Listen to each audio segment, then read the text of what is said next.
భక్తి విశ్వాసాలు ఆచారాలకు అనుగుణంగా ప్రజాపాలన ప్రతిబింబించే విధంగా నిన్న రేవంత్ రెడ్డి గారు దంపతులతో కలిసి స్వామివారికి పట్టు వస్త్రాలు ముత్యాల తలంబ్రాలు ఇవ్వడం తెలంగాణ ప్రజలందరూ కూడా ముఖ్యంగా రాముని కొలిచే కోట్లాది మంది భక్తులు చాలా సంతోషంగా ఉన్నారు.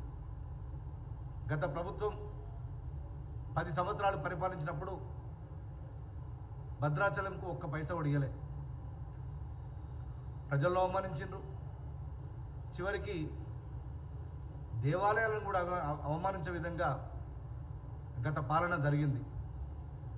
ఇంకా మరో అపురూపమైన నిన్న ఘటన జరిగింది. ఏంటంటే సారపాకలో అత్యంత పేద కుటుంబం దగ్గరికి వెళ్ళి ఇటీవల రాష్ట్ర ప్రభుత్వం ప్రవేశపెట్టినటువంటి సన్నబియ్యం పథకం కోసం రాష్ట్ర వ్యాప్తంగా రేషన్ కార్డులు కలిగి ఉన్న ప్రతి ఒక్కరు కూడా వాళ్ళు బియ్యం తీసుకొని చాలా సంతోషంగా ఉన్నారు. ఈ రాష్ట్రంలో ఎక్కడ చూసినా కూడా క్యూలు కట్టి మరీ ఈ సన్నబియ్యం కోసం ఎదురు చూస్తూ చాలా సంతోషంగా వాళ్ళు ఉన్నారు. ఈ అరుదైన ఘటన నిన్న సారపాకలో ముఖ్యమంత్రి గారు స్వయంగా వెళ్ళి ఒక పేదవాడితోటి కలిసి భోజనం చేయడం ఈ రాష్ట్ర చరిత్రలోనే అత్యంత అరుదైన అపురూపమైన ఘటనగా తెలంగాణ ప్రజలు చూస్తున్నారు. గతంలో ముఖ్యమంత్రి చంద్రశేఖరరావు గారు వాళ్ళ గడీలకు వెళ్ళాలంటే, ప్రగతి భవన్కి వెళ్ళాలంటే ఆనాడు పారిశ్రామికవేత్తలో బడా కాంట్రాక్టర్లో వెళితే ఆ వెండి పల్లెంలో పంచభక్ష పరమాన్నాలు తిన్నారు తప్ప ఒక సామాన్యుడికి ప్రగతి భవన్ ఆ రోజు ఎంట్రీ లేకుండే. ఒక సామాన్యుడికి ఒక పిడికెడు మెతుకులు పెట్టినటువంటి చరిత్ర గత ప్రభుత్వానికి లేదు. ఇలా దానికి పూర్తిగా భిన్నంగా ఇలా బీజేపీ వాళ్ళు కూడా సన్నాయి నొక్కులు సన్నబియ్యం మీద ఇలా మా వాటా ఇంత, మీ వాటా ఇంత అని. నేను మిమ్మల్ని సూటిగా ప్రశ్నిస్తున్న బీజేపీ నాయకులను, ఈ రాష్ట్రంలో 28 రాష్ట్రాలు ఉన్నాయి, ఈ దేశంలో 28 రాష్ట్రాలు ఉన్నాయి, 8 కేంద్రపాలిత ప్రాంతాలు ఉన్నాయి. దాదాపు 17-18 రాష్ట్రాలలో మీ ప్రభుత్వమే అధికారంలో ఉంది. మీరు పుట్టిన నరేంద్ర మోడీ గారు పుట్టిన గుజరాత్ రాష్ట్రంలో అయినా సరే, లేదంటే బీజేపీ పాలిత రాష్ట్రాల్లోనే సరే, ఎక్కడైనా ఈ సన్నబియ్యం అమలు కోసం మీరు ప్రయత్నించిండ్రా?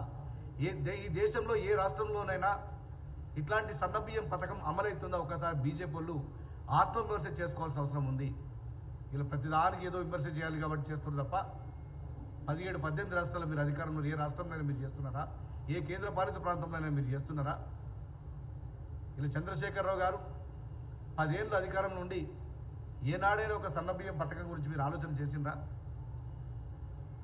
ఇలా కేసీఆర్, కేటీఆర్, హరీష్ రావులు ఈ ప్రభుత్వం మీద ఒంటి కాలం మీద లేస్తారు కదా. ఏ పథకం తీసుకున్నా కూడా ఇంత దాదాపు 3 కోట్ల మందికి లబ్ధి చేకూర్చే ఈ సన్నబియ్యం పథకం గురించి మీరు ఎందుకు మాట్లాడలేకపోతున్నారు? మీరు ఎందుకు అభినందించలేకపోతున్నారు? ఇలా మీరు కళ్ళల్లో ఇలా కారం పోసుకుంటారు మీరు ప్రభుత్వానికి వచ్చే ఆదరణ చూసలేక. దీని మీద కూడా కుట్రలు చేస్తున్నారు సోషల్ మీడియాలో. ఇలా సన్నబియ్యం మీద గురించి కూడా ఇలా పేదోడి కడుపులా, పేదోడి కంచంలా మట్టి పోసే ప్రయత్నం బీఆర్ఎస్ నాయకులు చేస్తున్నారు. యావత్ తెలంగాణ ప్రజలంతా కూడా దీన్ని గమనిస్తున్నారు. మీకు పోయిన ఎన్నికల్లో ప్రతిపక్షానికే పరిమితం చేసిండ్రు. ఈ రాష్ట్రంలో మీ పార్టీ అవసరం లేదని చెప్పి పార్లమెంట్ ఎన్నికల్లో కనీసం ఒక్క సీటు కూడా గెలిపించకుండా గుండు సున్నది చేర్చారు. అయినా కూడా మీ బుద్ధిలో కానీ మీ ప్రవర్తనలో కానీ ఏమాత్రం మార్పు వస్తలేదు. మీరు ఈ విధంగానే ప్రవర్తిస్తే భవిష్యత్తులో మీరు డిపాజిట్ రాకుండా పోతారు. మీరు బీఆర్ఎస్ పార్టీ, బీజేపీ పార్టీ ఈ ప్రజాప్రభుత్వం మీద, ఈ ప్రజలు ఎన్నుకున్న ప్రభుత్వం మీద మీరు కళ్ళల్లో నిప్పులు పోసుకుంటున్నారు. మీరు కుట్రలు చేస్తున్నారు. ఈ కుట్రలంతా తెలంగాణ ప్రజలు గమనిస్తున్నారు. ఇప్పటికైనా మీ బుద్ధి మార్చుకోండి. ప్రభుత్వానికి నిర్మాణాత్మకమైన సలహాలు ఇవ్వండి. ఇంత మంచి పథకాన్ని కనీసం మీరు అభినందించకపోగా అవమానించడం, ఇది ప్రభుత్వాన్ని అవమానించడం కాదు, పేద ప్రజల్ని అవమానించడం, పేద ప్రజల బతుకుల్ని మీరు అవమానించడం. ఇలా సన్నబియ్యంతో ఎంతో సంతోషంగా ఉన్నారు యావత్ తెలంగాణ ప్రజానికం అంతా. ఇలా మరి మీ ప్రవర్తనతోటి వాళ్ళ ఆత్మస్థైర్యాన్ని దెబ్బతీసే విధంగా మీ మాటలు కానీ మీ చేతలు కానీ ఉన్నాయి.